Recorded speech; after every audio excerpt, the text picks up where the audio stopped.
할렐루야. 네, 오늘 이제 드디어 요한계시록 11장에 와 있습니다.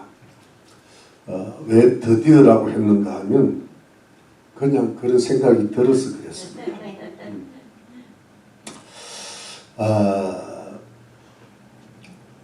여러분 이제 요한계시록 11장이 마치면 오늘 마치면 요한계시록 반을 한 겁니다.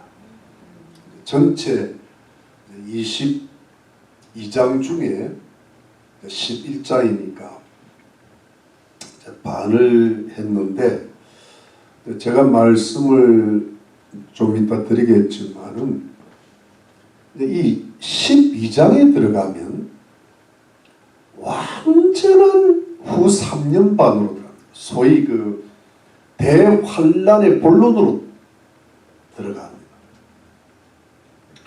근데 이제 사실은 이제 11장에도 그런 어떤 그 징조가 나타나는데, 여러분 이제 12장, 13장 가면 이제 짐승적 그리스도 666의 표가 나타납니다. 언제 나타날까요? 다음 주. 그렇죠. 여러분 이 요한계시록을 제가 11장 이제 말씀을 전할 때까지 왔는데 지금까지 대체로 잘 온 것 같아요. 이게 이제 참 해석하기가 어려운 부분들이 많은데요. 이게 이제 그 요한계시록 그 말씀에 그 해석의 가장 중요한 포인트가 구조예요. 뼈대입니다. 그러니까 예를 들어 이 집으로 말하면 방이 어떻게 배치되어 있는가 중요합니다. 그 안에 뭐 가구가 어디 있다, 그거는 두 번째 문제고, 이제 여러분 그 방 배치가 정확하게 돼야 되는데 그 방이 뭐냐 하니까 7인 7나팔, 그 다음 뭐예요? 7대접이에요. 이것이 뭐냐니까 하나님께서 종말에 이 땅에 어떤 심판으로 베푸실 재앙들의 뼈대거든, 뼈대. 근데 그 뼈대들 사이로 살이 이렇게 돋아나는데, 살이 돋아나는데 이 살들은 보충계시예요. 보충계시인데 보통 그 뼈들의 중요한 뼈들의 앞과 뒤를 보충 설명한다 그랬잖아요. 앞과 뒤를 보충 설명을 하는데, 제가 지난 주일날 말씀드린 것 중에 약간 수정할 게 있는 게 뭐냐니까 앞과 뒤를 보충할 때 주로 앞은 끝났고 뒤에 가는 걸 주로 서론격으로 개론적으로 이렇게 기록되어 있다 그랬는데, 제가 오늘 이 11장을 연구를 좀 하면서 약간 그러니까 앞과 뒤에 같이 연관이 되어 있어요. 그러니까 앞도 무시 못할 정도로 연관이 되어 있어요. 그러니까 예를 들어 여러분, 우리가 처음에 요한복음 6장에서는 6번째 인까지 첫 번째부터 6번째가 떼지고 8장에 가서 7번째 인이 떼지는데, 그 7장은 그게 이제 중간에 살이라 그랬잖아요. 보충이 기억나십니까? 네. 여러분 좀 생각을 하고 사셔야 돼요. 근데 거기에 14만 4천이 나오잖아요. 근데 그 14만 4천은 결국은 뭐냐니까 앞으로 그 일어날 7번째 나팔이 떼어지면서 나타나는 전 3년 반, 그러니까 대환란의 전반부, 그리고 대환란에서 보호의, 하나님의 보호의 인, 소유의 인을 치는 그 어떤 경건한 유대인들을 이야기하는데, 결국 그러니까 이들은 7번째 나팔이 불려지고 나서 소유와 보호의 인을 받지만, 사실은 인을 받는 것은 언제냐 하면 전 3년 반 대환란의 전반부가 일어나기 전에 받아야 되잖아요. 맞잖아요. 그런 그러니까 앞에 6장에 6인이 떼어질 때 그 어느 중간에 받는 거야. 그러니까 이게 앞과 뒤가 연관이 다 되어 있는 겁니다. 그렇죠? 네. 근데 오늘 본문도 그런 색채가 굉장히 강합니다. 그래서 이게 보니까 앞과 뒤가 진짜 이게 연관이 많구나. 그래서 약간 제가 수정을 했습니다. 이거 왜냐하면 11장 연구를 하면서 제가 고민을 좀 많이 했거든요. 네, 그래서 제가 좀 한 1년이 더 늙어진 것 같아요. 11장 고리띵 했습니다. 자, 보세요. 자, 여러분 잘 보죠. 그래서 이제 지난 주에 10장을 했는데 10장에서는 작은 책이 나왔단 말이에요. 그래서 그 작은 책을 사도 요한이 손에 받아 들었는데 하나님 천사가 그 책을 먹으라 그랬단 말이에요. 갖다 먹어버리라 그랬단 말이에요. 그러니까 이제 그게 요한이 먹었는데 그걸 뭐냐 하니까 입달베스가 됐어요. 입달베스. 입달베스. 이게 중국말입니다. 이게. 중국말이 사자성어로 되어 있잖아요. 관포, 직용 뭐 있잖아요. 그러니까 입달베스면 입에는 달고 배는 쓰다. 이렇게 되는 게 입달베스. 썼어. 이렇게 돼요. 쓰세가 아니라 썼는데. 그러니까 이제 그러면서 나라와 오늘 여기 창조 나라와 무슨 족속과 그 다음에 방언과 임금들 앞에서 예언하리라 해서 사도 요한이 그 예언의 사명을 받았단 말이에요. 앞에는 기록의 사명을 받았는데 이 예언은 사명을 받았는데 마치 에스겔의 사명처럼 예레미야의 사명처럼 그 마지막 환난의 때 종말의 때 예언의 사명을 받았는데 그 이제 그러면 그 작은 책의 내용이 뭐냐 하니까 특별히 후 3년 반 그러니까 요한계시록의 환난의 핵심에 대해서 예언하면서 앞으로 이런 무시무시한 대장이 올 테니까 제발 좀 하는 게 돌아와라. 회개를 촉구하는 예언의 메시지를 전하. 왜? 그 환난 중에서도 구원받을 자 소수들이 있을 것이기 때문에 마지막까지 주님이 구원의 어떤 그 복음을 전하게 하시는 거죠. 여러분 맞습니까? 네. 믿습니까? 네. 네, 그렇게 되는 거예요. 그러면 여러분 어떻게 되는가 하면요. 10장에서 작은 책 이야기를 했고 후 3년 반의 그 무시무시한 대장의 내용을 이야기했으면 11장은 어떻게 돼야 돼요? 그 내용이 나와야 될 거 아니야. 그 내용이 나와야 되는데 안 나와요. 왜 안 나올까? 안 나오니까. 근데 왜냐면 이게 여러분 진짜 중요한 거는 주님이 뜸을 들이시는 거예요. 여러분 기도도 그래요. 기도도 보면은 응답이 늦는 것은 진짜 중요한 거는 주님이 지체하셔요. 왜냐하면 그거를 그 응답을 받을 만한 신앙과 인기의 그릇을 먼저 만들어 놓고 주시는 거예요. 그래서 그 큰 믿음, 여러분 요즘 요한복음 우리 그 큐티하면서도 마리아, 마르다, 나살려는 아니고 해본 소리예요. 요 자매가 저 형제 자매가 워낙 믿음이 좋으니까 또 예수님 너무 사랑하시니까 보통 병이 들었을 때는 그냥 고쳐주실 줄 믿는 거야 이 사람들은. 그 정도 믿으면 이미 패스야. 우리하고 수준이 다르단 말이야. 심지어 우리는 나살려 그러잖아요. 나살은 그게 아니야. 이미 죽어버렸어 그냥. 지가 살릴 줄 믿은지 모르지. 일단 죽어보자. 죽어보자. 무덤에 들어가보자. 결국 나올 건 뭐 이러면 들어갈지도 모르지. 근데 여러분 예수님이 딱 이틀을 지체하고요. 죽은 지 나흘째 되는 날 짜자잔 하고 나타나십니다. 시체에서 냄새가 나는데 주님이 돌 옮겨 놓으니까 마르다가 거리지 마르다 이렇게 되거든요. 그러니까 그 믿음을 크게 만드시는 거예요. 네가 믿으면 하나님의 영광을 보리라 하지 않았냐. 네.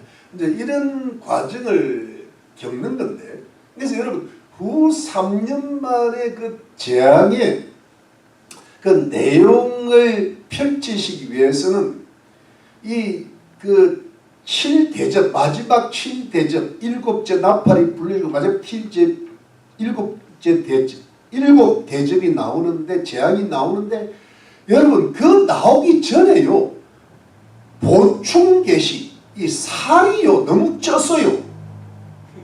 앞에는 7장만 살이었잖아. 근데 지금은 10장, 11장, 12장, 13장, 14장, 심지어 15장까지도 전부 살이야. 살이 대룩대룩 찐 거야. 근데 왜 쪘을까? 이게 뜸을 굉장히 들이시는 거예요. 그런데 그 살이 뼈만 중요한 게 아니야, 여러분. 살도 중요해. 여러분 우리가 고기를 사는데 뼈만 나면 되겠어요? 여러분 우리가 뼈가 중요하지만 뼈만 있으면 앙상하잖아. 앙상한 뭐요? 가지 위에 뭐 이렇게 되잖아. 갑자기 뭔가 생각이 난다. 그러니까 살도 굉장히 중요한, 이 중요한 부분에 666이 나타나는 거야. 저 그리스도. 그러니까 이게 살이 굉장히 중요해요. 그래서 여러분, 자, 작은 책이 펼쳐지면 바로 뭔가 후 3년 만에 내용이 나는데 아주 그냥 풍성한 살 이야기하면서 중요한 이야기를 끌어가시는 거예요. 아시겠죠? 네. 이게 요한계시록의 기본 구조입니다. 이 구조를 이해 못하면요, 완전히 이 소설대입니다. 헤스리아는 뭐예요? 소설대고요. 제가 소설은 그래도 괜찮아. 물론 한강 소설은 안 되지만 소설은 그래도 볼만해. 근데요, 소설보다 못한 게 뭐예요? 무협지입니다. 제가 무협지를 많이 읽어보지는 못했는데 그냥 한 몇 짤 무협지를 읽어보면요, 우와 대단하더라고. 무협지 좀 읽어보면 이거는 진짜 어떻게 이런 글을 쓰는 사람들이, 그 생각 자체가 무협이야. 기가 막혀. 근데 여러분 제가 요한계시록을 책을 많이 사다 놨는데 거기 보면 저 처음에 뭘 모르고 샀어. 다 보니까 무협지가 많아. 소설은 그래도 소설의 그 어떤 의미가 있어. 근데 무협지는 읽으면 안 돼. 감옥에 가면 성경을 이스라엘 무협지라고 한답니다. 근데 왜 그러냐면 죄수들이 뭐 알겠어요. 진짜 백이 사람들은 성경이 있는데 누가 읽습니까 요즘? 그분이 진짜 백이에요. 사람이 진국인가 주님이 쓰시는 것 같아요. 그래서 제가 늘 그분 바라보면요, 제가 뭐랄까 약간 좀 과장을 못하면 남의 일 같지가 않아. 그래서 늘 기도합니다. 기도할 때 뭐냐면 빨리 나오게 해달라고 기도 안 합니다. 구원받고 나오게 해달라고. 그 김준호 목사님 하시는 말씀 있잖아요. 들어가시니까 일이 더 잘 된다고. 이분 지금 구원시키고 김건희에서 회개시키라고 그랬어요. 아니 어디 젊었을 때 은혜 받고 목사까지 되려고 했던 사람이 말이지. 김건희 여사는 대학교 다닐 때 무슨 선교회, 대학생 선교회 다니면서 예수 믿고 아주 그냥 봉사활동까지 했던 사람이. 이러면 안 되지. 돼요, 안 돼요? 안 되지. 그런데 여기서 외통수에 걸리지 어떻게 알았겠어? 주님의 은혜죠. 구원하시려고 그러죠. 무슨 이야기? 하여튼 그래, 하여튼 잘 될 겁니다. 잠깐 1절 갑시다. 자, 1절 본문 들어갑시다. 예. 또 내게 지팡이 같은 갈대를 주면 말하기를. 여러분 제가 시간이 많지 않아서 간단히 설명할게요. 그냥 지팡이 같이 생긴 지팡이 모양의 갈대인데 이 갈대가 옛날에는 자로 쓰임 받았어요. 자, 여러분 그 정도만 제가 설명할게요.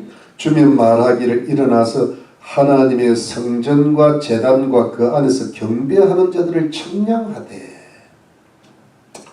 여러분 이 1절하고 2절이 중요한데 여기 보면 성전과 제단과 그 안에서 경배하는 자들을 청량하되 갈대자로 지어봤다 이런 뜻이거든요. 그럼 여러분 저를 한번 보십시오. 이때 성전과 제단과 그 안에 청량하는 자들이라 그러는데 특별히 여기서 나오는 성전이 뭘까? 여러분 원어적으로 하면 이걸 이제 다운이라 그러는데 보통 영어로는 템플이라고 되어 있어요. 그런데 템플에 또 다른 영어가 헬라가 히에론이라는데 이 히에론도 템플로 되어 있는데 사실 히에론은 뭐냐 하니까 성전 전체 건물을 가리키는데 여기서 나오는 뭐냐 하니까 제사장들만이 들어갈 수 있는 그 성소 있죠. 그 안에 지성소 있죠. 그것만 나오니라 그래. 그럼 여기 제단이 뭐냐? 제단은 그 성전 성소 앞에 있는 번제단을 가리키는 아니라 그 우리 오늘 저 요한계시록 8장 3절이나 9장 13절에 보면 금단이죠. 금단은 분향단이거든요. 그 분향단은 성소 안에 있어요. 근데 그것을 가리킨다고 대체로 학자들이 공통적으로 주장합니다. 그러니까 어떤 그 성전 건물 안에서도 어떤 성소와 그 안에 있는 분향단을 가리키고 거기서 이제 뭐냐가 어떤 예배드리고 제사 드린 자를 청량했다는데 보통 여러분 그 킹 제임스 버전 영어로는 그냥 다 같이 청량했다는데 NIV는 조금 풀어놨어요. 뭐냐니까 그 예배 드린 자들은 세웠다 이렇게 되어 있습니다. 카운트라는 말을 씁니다. 앞에서 청량했고. 근데 여러분 여기서 성전 해석이 굉장히 중요하고 이게 그냥 모든 학자들의 이 뭐랄까 그 어떤 그 토론하고 논쟁거리인데 근데 생각보다 간단합니다 이게.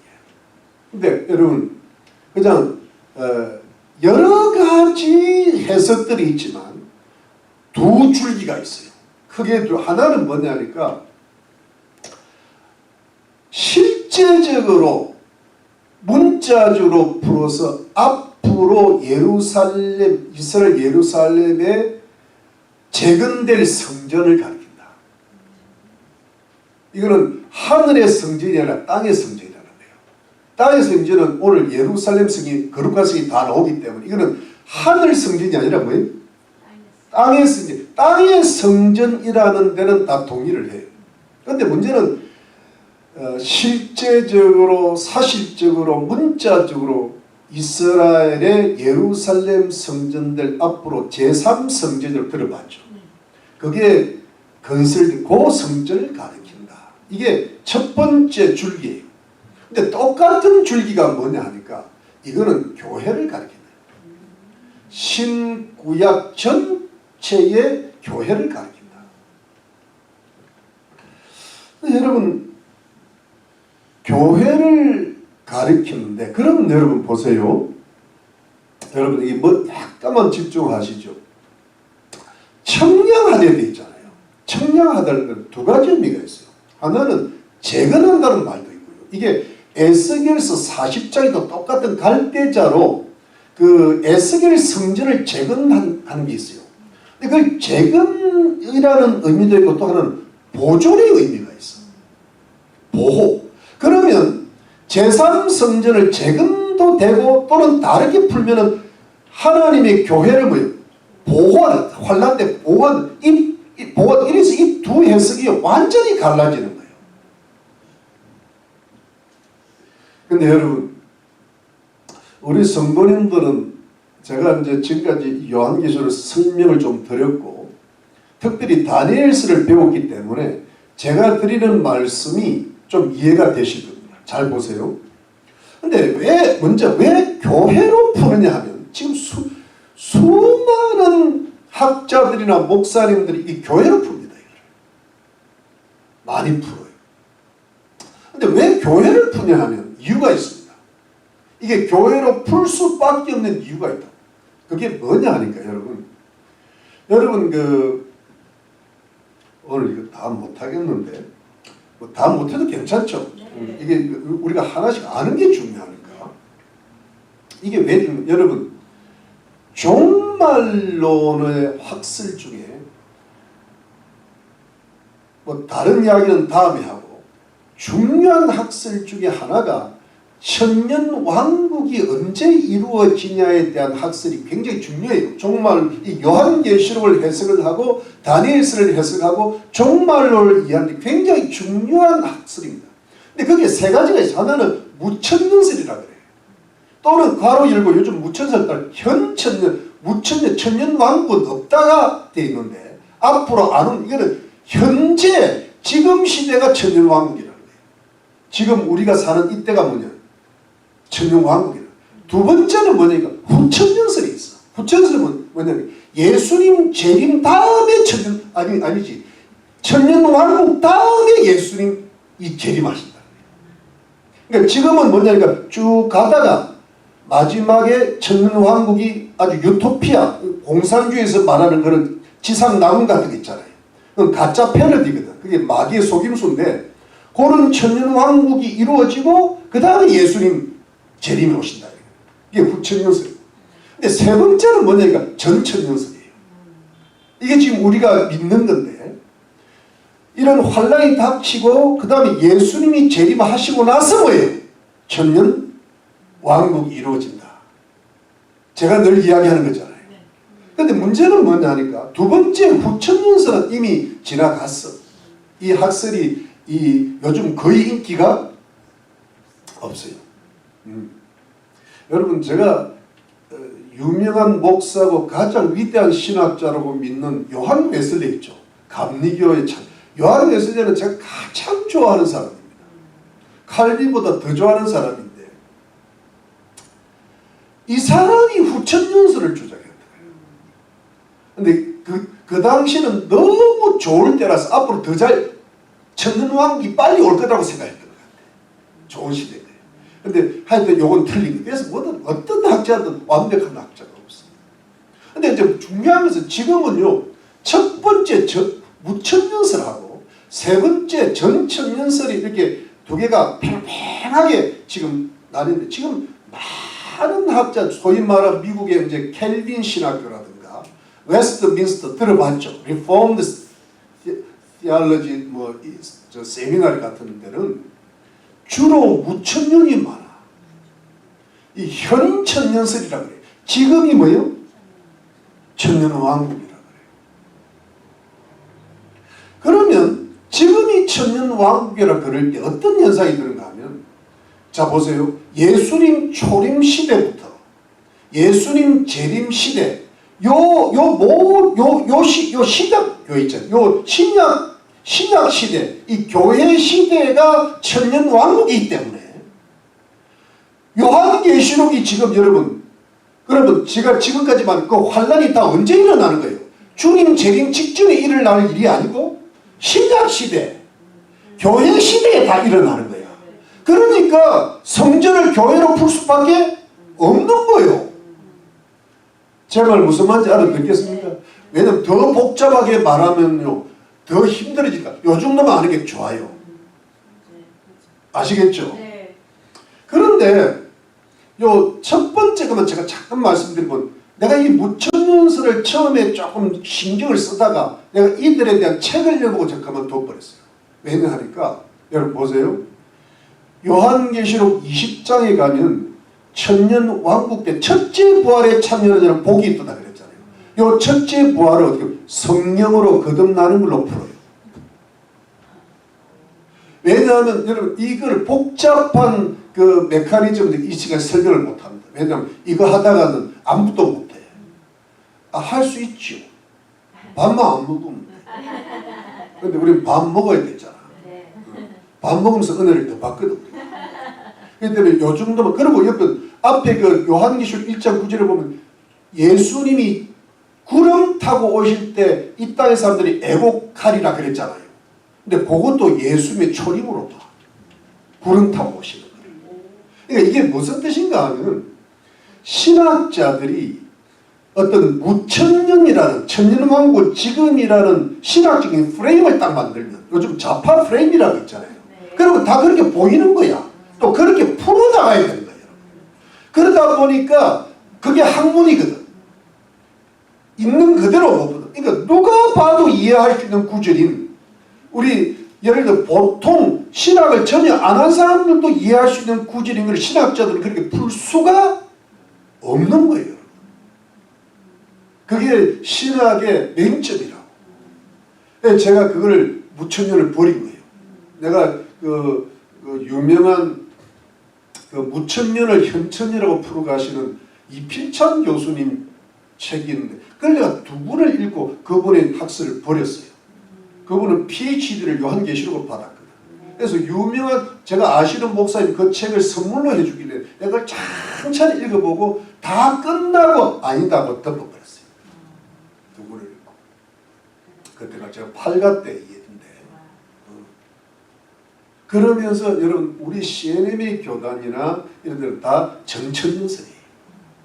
그러면 이제 이런 그 정도만 하고 1은 지나갔고 3은 전천연설인데 이거 보세요. 근데 이 전천연설이 두 가지가 있어. 하나는 역사적 전천연설이 있고 하나는 세대주의적 전천연설이 있어. 그럼 세대주의로 들어보죠. 이 앞에 뭐 탈거지 달라스가 세대주의에 좀 많이 있어요. 요즘은 많이 좀 뭐랄까 아주 전통적 세대주의가 아니라 좀 개량된 프로그레시브 디스펜세이셔널리즘이라 그래요. 영어 발음이 잘 안 나온다. 그런데 문제는 거기 있지만 근데 여러분 자 예수님이 자 보세요. 예수님이 재림하시고 나서 천년왕이 되는데 이 세대주의적 전천연설이 문제가 뭐가 되는가 하면 제가 늘 주장했듯이 환란 전에 휴거된다고 이야기하는 거예요. 이야기 들은 환란 전에 휴거된다. 이래서 뭐냐 하니까 우리 요한계시록 풀 때 4장에 보면 사도 요한이 저기 하늘에 올라가서 환상을 보기 시작했잖아요. 요게 사도 요한을 상징적으로 표현한 이 교회 휴거를 가리킨다 이런 거예요. 휴거를 찾아보니까 거기밖에 환란이 앞으로 곧 6인, 7인, 7나팔, 7인 거기가 휴거라 그래요. 그래서 그 유명한 환란전 제가 한번 말씀드린 환란전 휴거를 굉장히 강하게 이게 이제 조영희 목사님도 그렇게 주장하고 지금 굉장히 주장하는 목사님의 설교를 내가 한번 들어보니까 황당무계하신 거야. 근데 그게 왜 그렇게 되는가 하면 제가 그분을 전체적으로 왜냐하면 요한 웨슬레도 뭐 잘못한 걸 내가 그분보다 못한 게 너무 많을 텐데 근데 이분은 뭐냐 하니까 세대주의적 신학에 딱 프레임이 잡혀다 보니까 그렇게 풀 수밖에 없는 거예요. 그래서 공중에서 7년 동안 혼인잔치를 해 우리가 7년 동안 혼인잔치는 너무 지겨운 것 같아. 아니 혼인잔치를 한 번 하고 말아야지. 두 번, 세 번 하면 안 되잖아. 뭔 소리인지 알겠어요? 그래가지고 이제 그래서 이 땅에는 뭐냐 이 7년 대환란은 뭐냐 유대인들만 들어가고 그 다음에 그때 예수와 믿은 불신자들만 7년 환란이 들어간다 이렇게 되는 거예요. 그러니까 우리는 사실은 아니 예수님 오시기 전에 환란 전에 다 들림받으면 너무 좋지 뭐. 그러니까 너무 좋으니까 그 신학이 나온 거야. 조영기 목사님 굉장히 밝은 소리만 하시잖아요. 희망적인. 그러니까 교회가 되는 거예요. 옳고 그르고를 떠나서. 나는 심지어 정광훈 목사님도 그렇게 주장을 하셔. 내가 잠깐 들어봤거든. 근데 난 그건 틀리시다고 봐요. 지금 미국의 신학자들 60%는 그렇게 안 믿습니다. 이게 주로 침례교나 순복음에서 주장하는 거예요. 저는 그게 우리 교단은 역사적 전천연설입니다.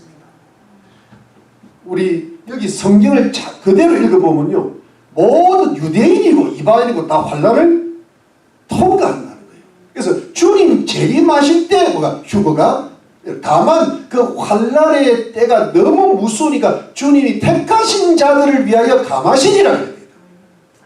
그리고 환란 가운데 보호하신다 그랬잖아요. 그게 빌라델 오늘 집사님 기도하셨지만 빌라델베에 3장 10절에 보면 너희가 인내의 말씀을 지키서는 나도 너를 지키리니 너희가 환난할 때는 명쾌하시라 그랬잖아요. 그 명쾌하는 것은 뭐냐 보호하시겠다.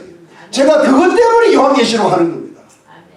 보호의 은혜가 있으니까 우리가 예수를 잘 믿고 우리도 보호받지만 우리가 예수를 잘 믿고 우리 자녀들 자손들 이웃들 위해서 뜨겁게 기도하면 마치 아브라함의 기도를 중보 기도를 받던 하나님께서 소돔에서 누구를 구원하셨어요?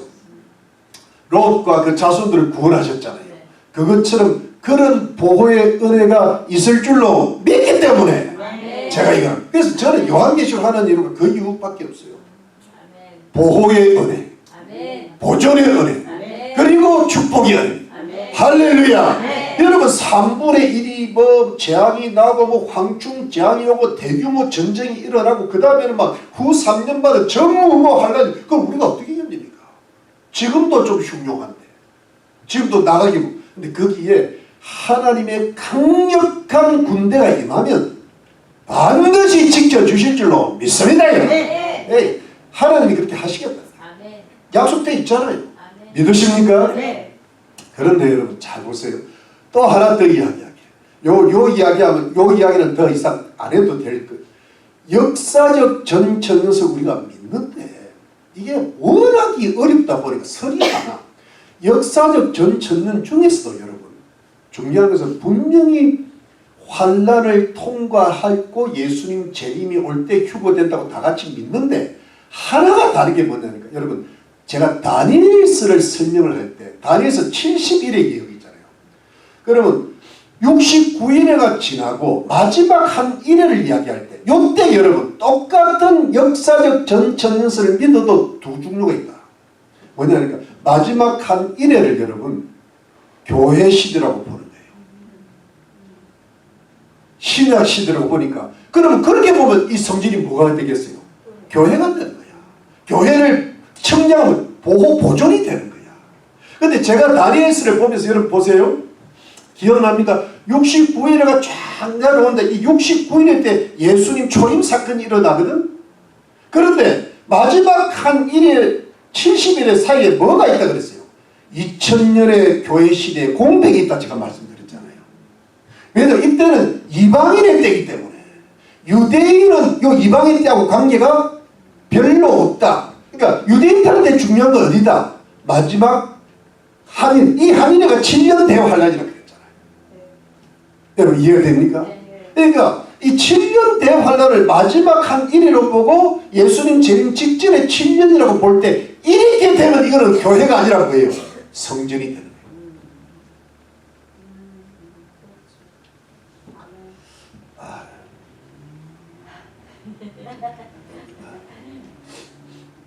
여러분 대충 이해가 되시죠? 네. 그래서 여러분 제가 이제 여기서 이야기를 이제 왜냐하면 이제 여기서 보면 이렇게 됩니다.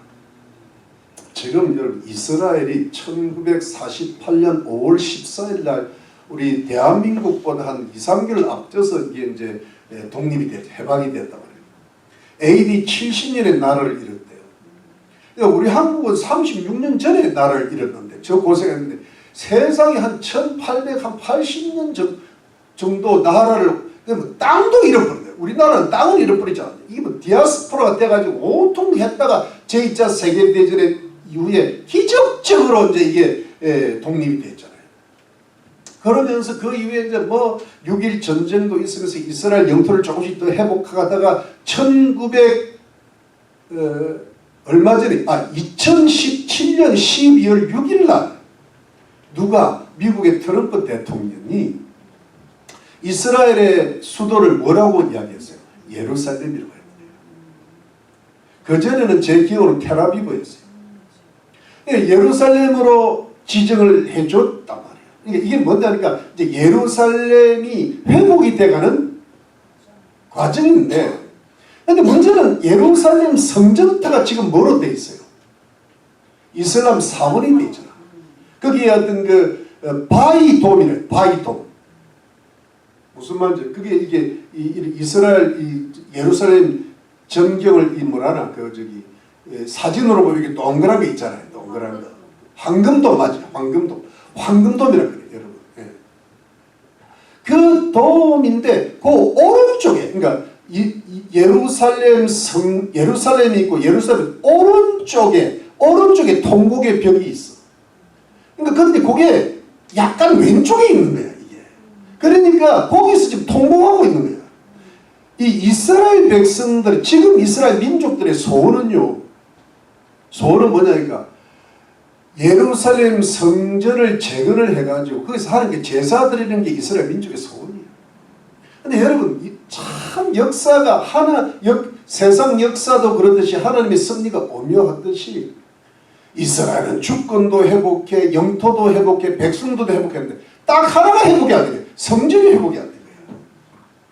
그러니까 지금 이스라엘 백성들이 그냥 이 성전을 재건하고 회복하려고 혈안이 돼 있어요. 그래가지고 모든 성전 설계 다 끝났고 성전에 필요한 모든 물건, 성물들, 기물들 다 준비되어 있고 심지어 여러분 예루살렘에 탈무드 학교가 2개를 세워가지고요. 거기서 예배드리고 제사 드릴 그 제사장들 제사 드리는 방법까지 다 연구해서 준비 다 끝났다. 완료야. 그러니까 여러분 문제는 모든 준비가 끝났대. 그런데 문제는 그걸 지으면 어떻게 돼요? 거기다가 3차 세계대전이 일어나요. 온 이슬람군이 다 들고 일어나가지고 이스라엘을 폭격하기 시작할 거라는 거예요. 그러니까 이게 너무나 안 그래도 중동의 화약은 이거는 하다가는 그야말로 쑥대가 되니까 못하는 거예요. 그러니까 여러분, 근데 이게 그럼 근데 지어진다고 돼 있거든 이게 근데 언제 지어질까? 이게 언제 지어진다는 말입니까? 오늘 본문에 보면 후 3년 만에 이루어질까요? 전 3년 만에 이루어질까요? 여러분 후 3년 만에 큰 환란이잖아. 여러분 이거부터 이제 2절 봅시다. 2절 말씀. 성전 밖 마당은 청량하지 말고 그냥 들어. 성전 밖 마당은요, 이걸 이방인의 뜰이라 그럽니다. 여러분 이왕 설명을 저를 한번 보시면 이 이스라엘 이렇게 되는데 이제 성소가 있고 앞에 그 번제단이 있으면 그 뜰이 있는데 거기 뜰은 제사장 뜰이라 그래. 근데 거기서 잠깐 나가면 그 남자의 뜰이라 그래. 남자의 뜰. 거기 조금 나가면 여자의 뜰이라 그래. 근데 거기까지가 이스라엘의 뜰이야.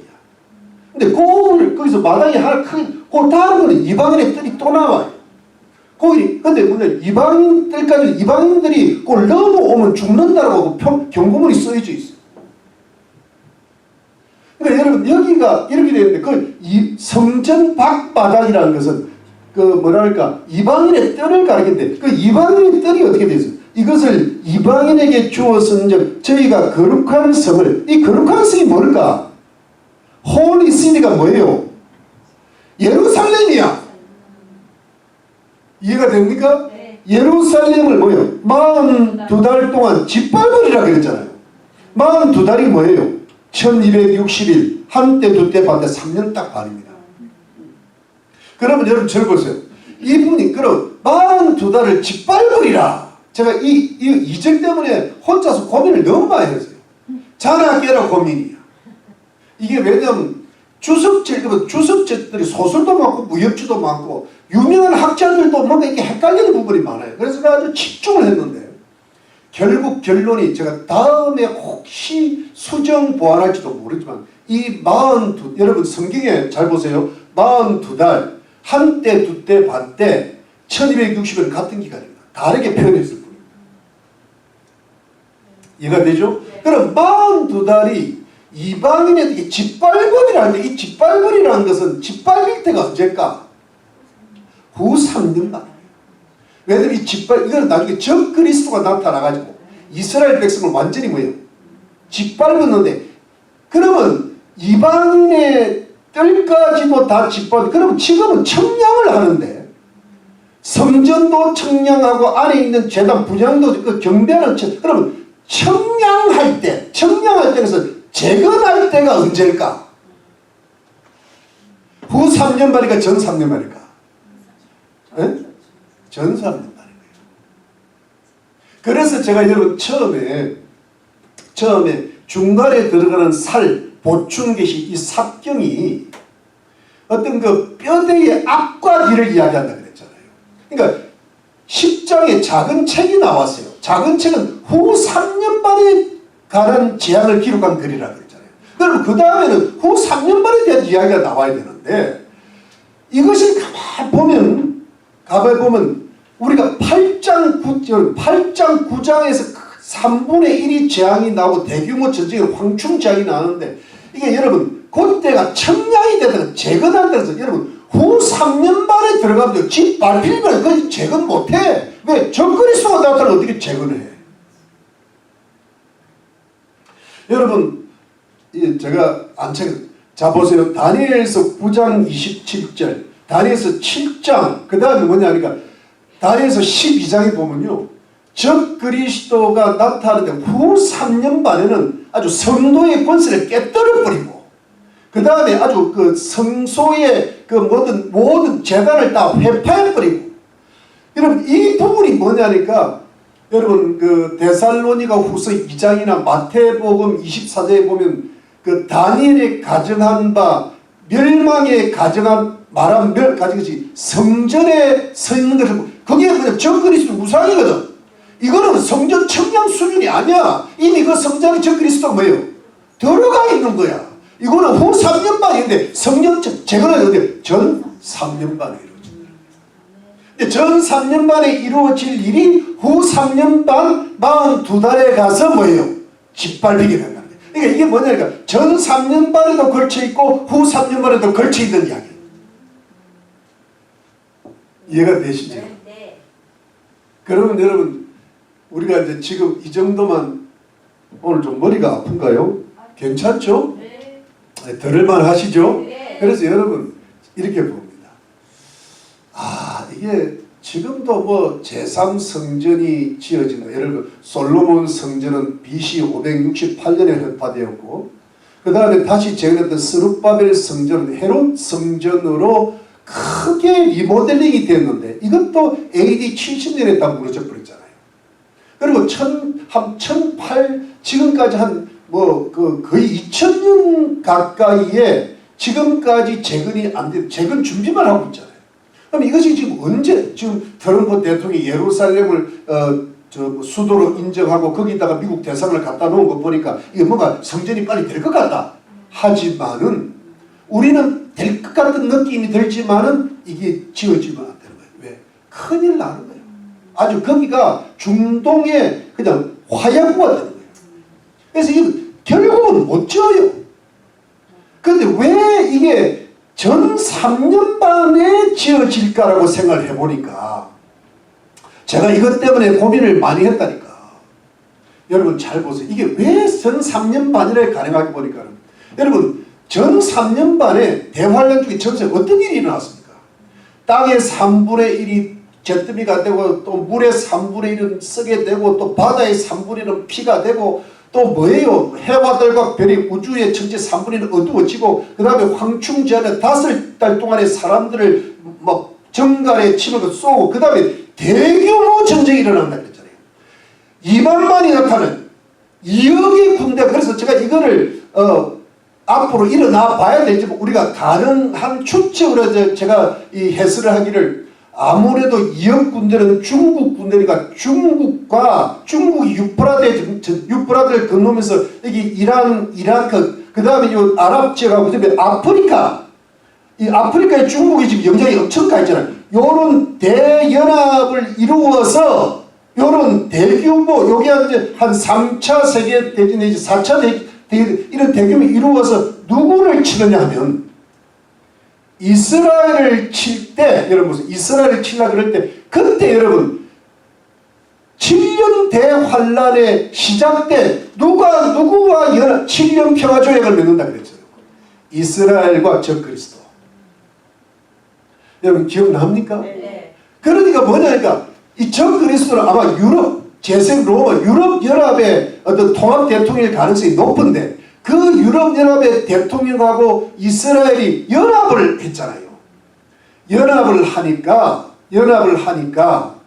그러니까 그때 이스라엘은 유럽 대통령, 이게 아마 유대인이라고 보이는데 이 사람이 그리스도인 줄 아는 거야. 그래서 연합이 됐는데, 연합이 되니까 이 재앙은 재앙대로 나오고, 황충재앙은 황충재앙대로 일어나고, 그 다음에 뭐예요? 그러니까 이 중국이나 이 아랍군이나 아프리카 이게 힘을 합쳐서 이 적그리스도를 치고 들어가는 거예요. 대충 이해하십시다. 네. 그렇게 볼 때 여러분, 이때 누가 이기냐면 적그리스도가 이겨요. 적 그리스도가 이기면서요, 이 뭐랄까 대대적인 세계 대통령으로 떠오르는 거예요. 아마 이때 적 그리스도가 이겼기 때문에, 이스라엘을 이겼기 때문에 이스라엘에게 성전을 지을 수 있도록 해준 게 아니에요. 왜? 아랍군이 망했으니까. 그 틈밖에는 길이 없어요. 아니면 여러분, 아니면 뭐냐 하니까 이 대규모 전쟁이 일어나는 이유가 적 그리스도가 이스라엘하고 연합을 할 때, 평화조약을 맺을 때 이스라엘에게 성전을 지으라고 허락을 해서 성전을 지으니까 대규모 전쟁이 일어났을 가능성도 있어요.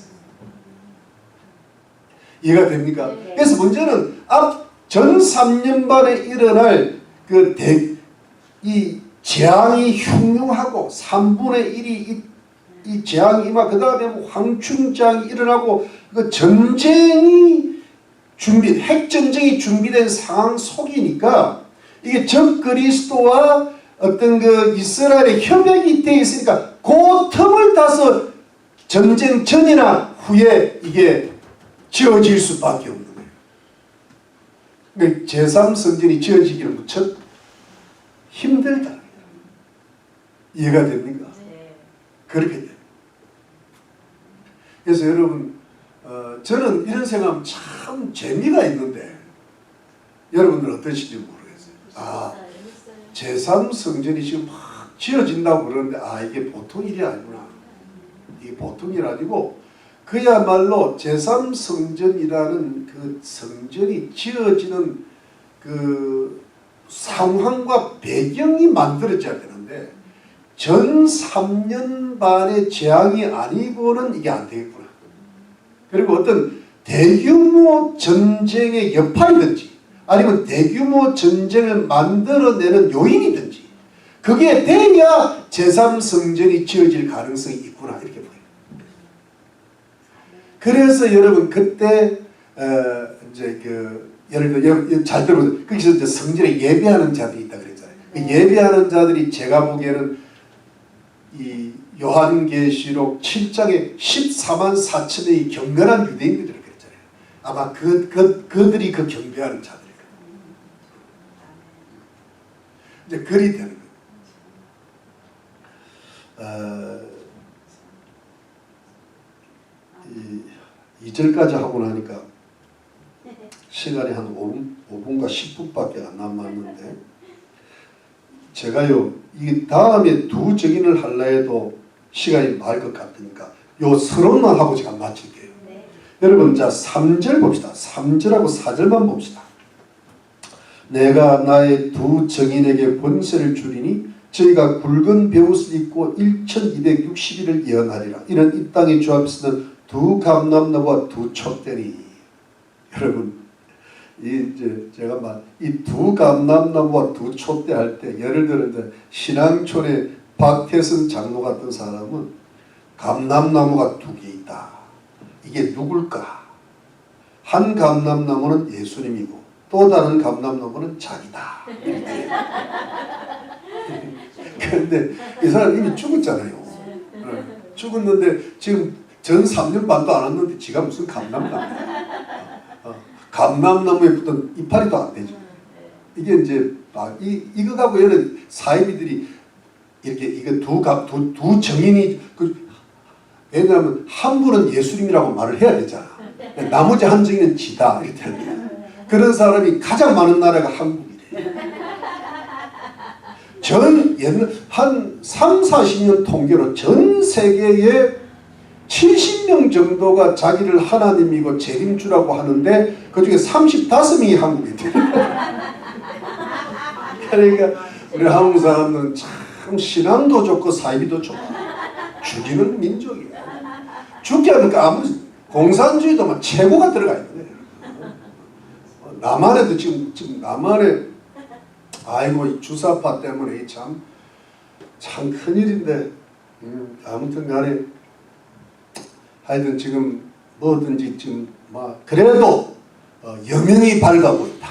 여명이 밝고 있는데 아무튼 지금 보니까 제가 이래 생각해보고 저는 요즘 그런 워낙 뭐 성경만 읽다 보니까 잘 모르는데 성경도 잘 여러분 그 영상 보셨죠? 한국에 그래도 대형교회 조정민인가? 그분이 조금 정신이 나오는 것 같아요. 이분은 아무것도 모르셨던 것 같아요. 그러니까 이제 요즘 이렇게 유튜브 같은 거 2039 있더니까는 점점 알아가신대. 알아가니까 화가 난대. 이렇게 모르고 지냈냐. 그러니까 그분은 내가 보니까 뭐 일부러 그러신 게 몰라서 그러셨던 것 같아요. 진짜 몰라서. 다른 목사님들은 좀 다른 것 같아요.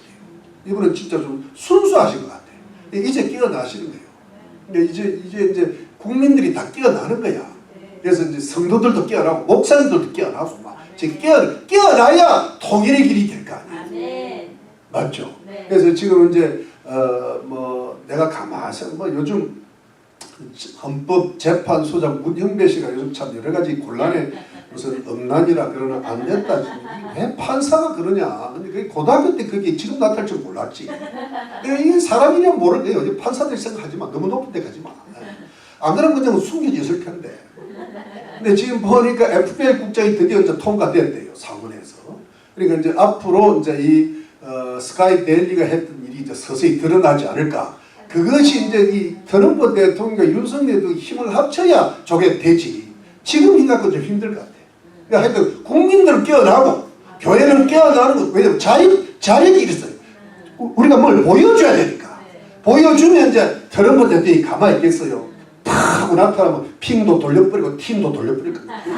아멘. 핑과 틴을 해결할 사람은 턱밖에 없다는데 늘 그랬잖아. 왜냐면 너무 강한 사람들이 안 돼. 시진핑 돌려버리고 푸틴은 푸프로 해버리고 트럼프 친해서 끝내버려야 돼. 근데 지금 아주 진영이 아주 제대로 된 거야. 얼마 전에 무슨 국토안보부 장관이가 있는데 얼마 전에 그 사람 가톨릭 교인이래요. 그런데 교황이 말이지. 아니 불법 체류자를 돌려보내거나 막는 것은 인류의 평화에 좋지 않다.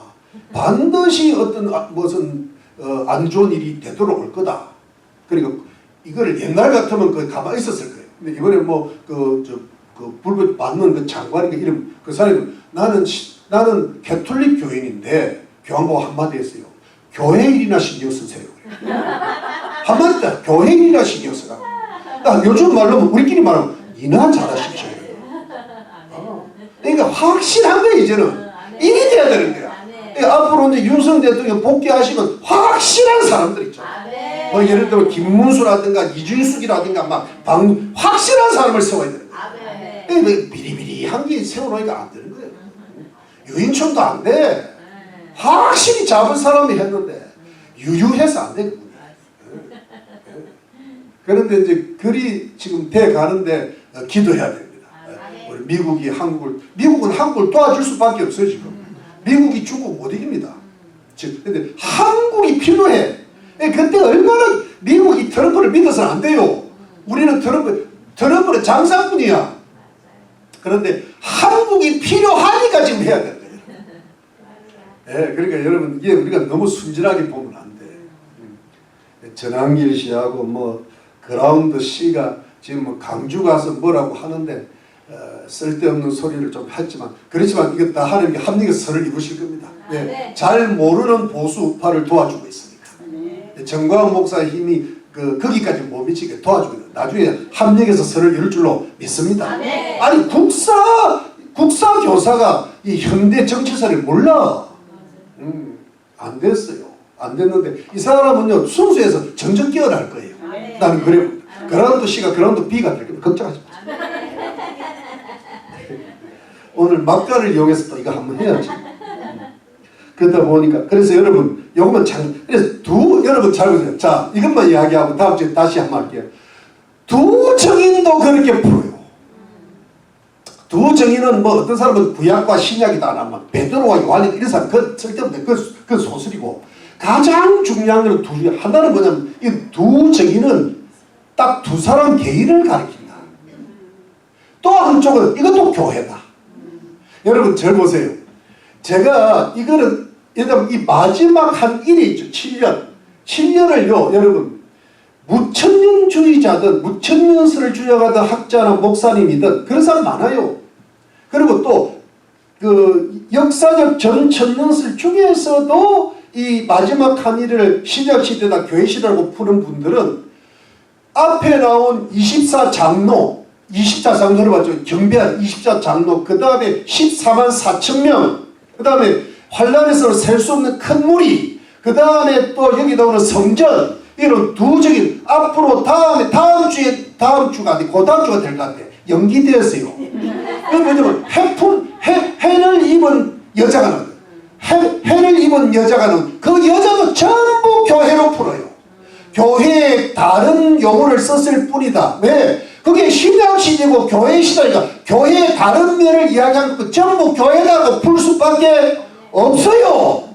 그런데 그게 전부 잘못됐다는 거야. 24장로는 24장로 천사들이고 14만 4천은 경건한 유대인들이고 셀 수 없는 큰 무리는 환란 뒤에 나타날 휴거할 무리들이고 그 다음에 성전은 제3성전이고 두주인은 두 개인이야. 그러니까 다르게 썼지 뭐라고 복잡하게 헷갈리게 썼겠어요. 주님도. 주님이 우리를 일부러 헷갈리게 할 필요가 없다 이게. 안 그래도 사는 게 헷갈리는데. 요한계시록까지 헷갈리게 있겠어요? 주님은 우리를 헷갈리게 하신 분이 아니다. 그래서 여러분 이 두 정의는 뭐냐니까 두 개인이 두 개인이에요. 근데 이제 두 감람나무와 두 촛대인데 이 두 감람나무는 뭐냐니까 두 올리브나무, 두 감람나무 여러분 스가랴서 4장 1절로 14절에 보면 두 감람나무는 기름 발리운 자 둘이라 하거든요. 이게 뭐냐면 그 당시에 총독 스룹바벨과 대제사장 요수아를 가리키다 딱 돼 있어요. 두 개인이야. 근데 어디서 헷갈리는가 하면 두 촛대는 요한계시록 1장에 보면요. 촛대를 교회랑 풀었잖아. 그러니까 그걸 주장하는 거예요. 그런데 제가 보기에는 그게 아니고 감람나무와 촛대는 바로 연결이 돼 있어. 왜? 감람나무에 나오는 그 올리브 기름은요. 식용으로 쓰든지 아니면 등불을 밝히는 데 쓰는데 등불을 밝히니까 촛대를 밝히죠. 등불을. 그러니까 예수 그리스도를 증언하는데 하나님의 복음을 증언하는 것을 가르치는 거예요. 그런데 여러분 여기서 왜 제가 두 감람나무 두 촛대를 두 개인으로 보느냐 하면은 여러분 두 개인으로 보는 데는 이유가 있어. 오늘 그걸 다음 주에 제가 설명을 드릴게요. 근데 여기 3절만 다시 봅시다. 내가 나의 두 전의 권세 강력한 권세를 받는데 저희가 굵은 베옷을 입고 여러분 굵은 베옷이 이것은 뭐냐면 일종의 그 세클로트라 해가지고 슬픔이나 회개할 때나 애곡을 할 때 슬픈 일을 당할 때 이걸 입는데 주로 선지자들이 입는데 이게 뭐냐면 자기가 입으면서 회개를 촉구하기 위해서 이걸 입은 거야. 예를 들어 이해가 되시죠? 네네. 자 이것만 쓰면 맞죠. 1260일을 예언하리라. 이게 뭐 앞에 42달하고 똑같아. 여러분 한때 두때 반때야. 그럼 절 보시죠. 여러분 요거 설명 마칩시다.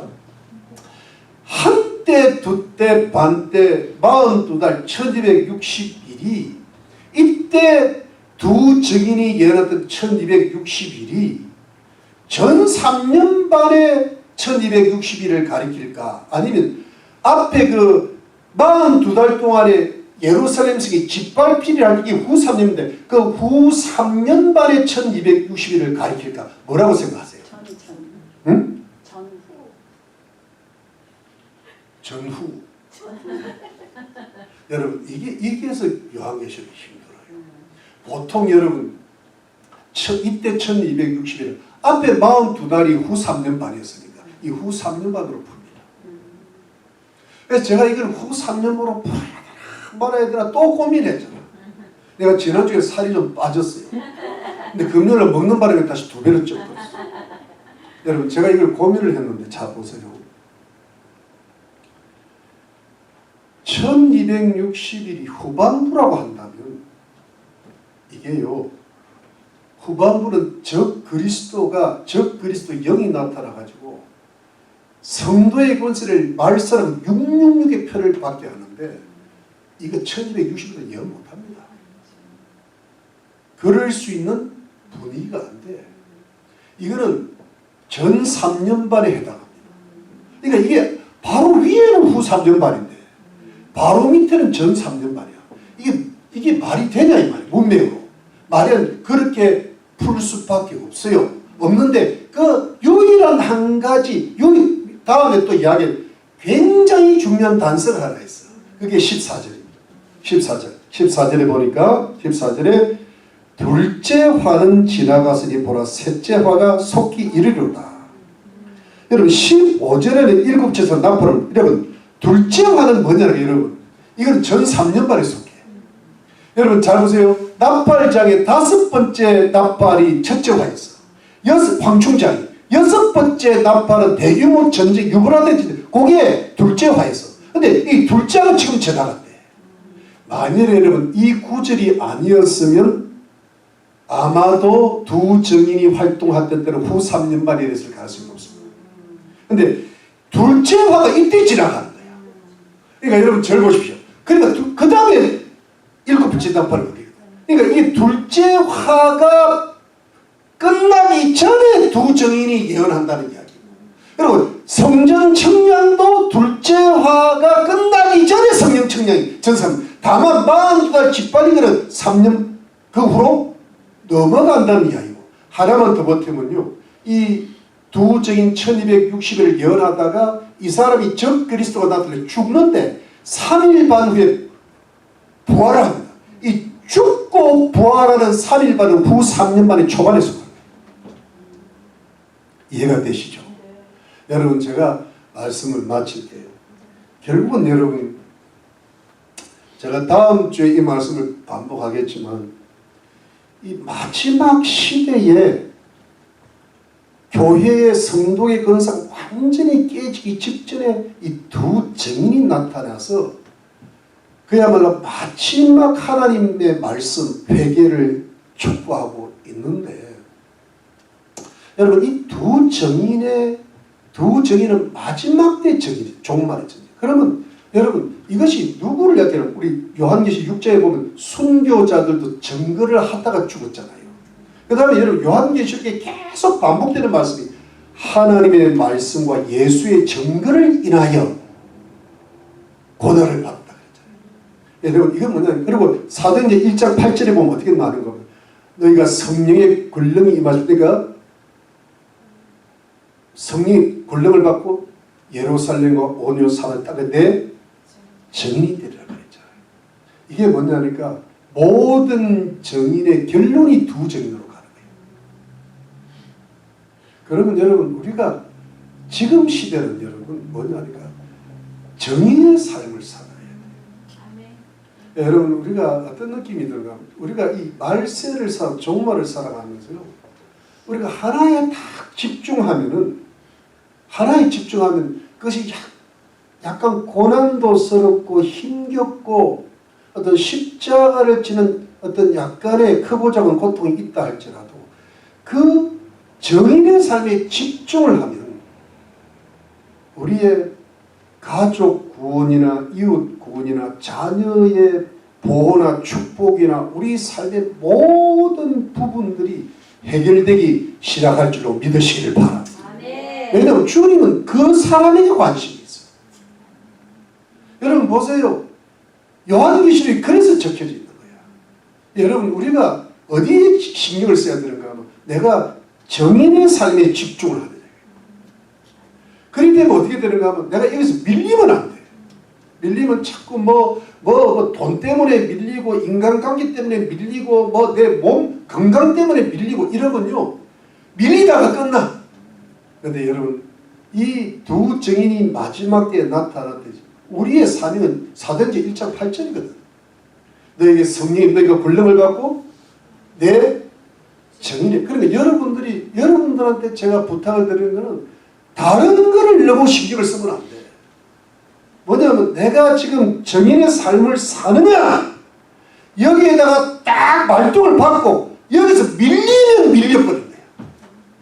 그러다 보면 여기서 딱 하면 거기 성령이 임하시면 이게 모든 게 뭐냐면 우리의 가정 건강 문제도 그렇고 물질 문제도 그렇고 여러분 가족 구원 문제도 그렇고 교회 문제도 그렇고 여기에 딱 말뚝을 박고 더 이상 밀리지 않고 정진을 하나가잖아요. 그러면 고난 가운데 많은 열매를 맺는 역사가 시작이 됩니다.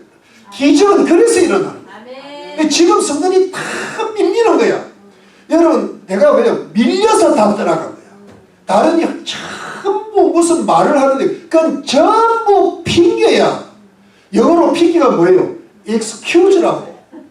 excuse를 부르는 사람이 김건모라고.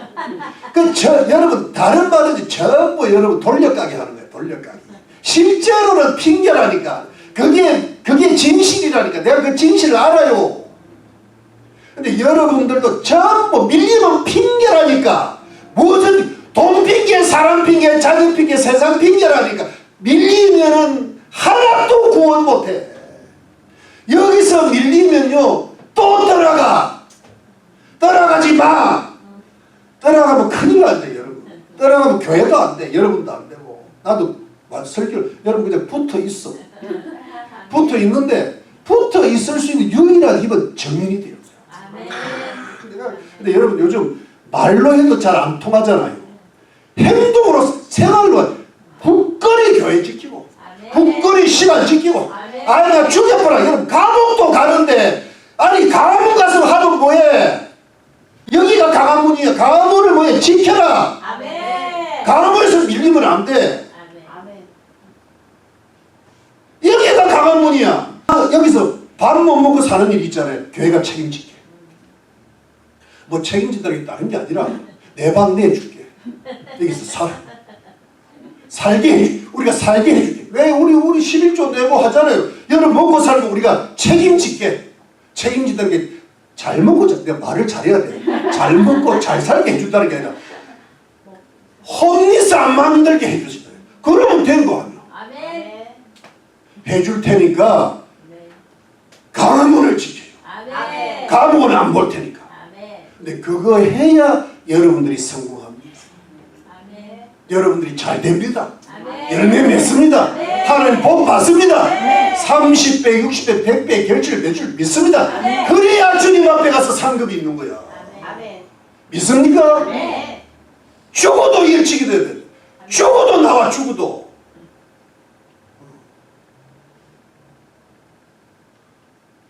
죽으면 못 나오는 거야. 죽기 직전 나와. 내가 여러분 그 정도는 해야 강화문 혁명에 참여할 수 있는 자격이 있는 거요. 그렇잖아요. 부산에서 서울까지 다니는데 매주 새벽에 새벽기도 갔다가 10만원 들고 오는데 10만원. 왜냐면 차표하고 점심 먹고 물 한 병 사야 되니까 매주 쓰고 오는 거야. 그거를 하는데 우리는 이걸 못해. 그리고 무슨 강화문이야. 대한민국 걱정하지 마. 걱정할 자격이 없어. 이것도 못 지켰는데. 제 말 틀렸습니까? 틀렸으면 고소하세요. 요즘 고소 잘하더라고요. 기도합시다. 여러분 우리 기도합시다.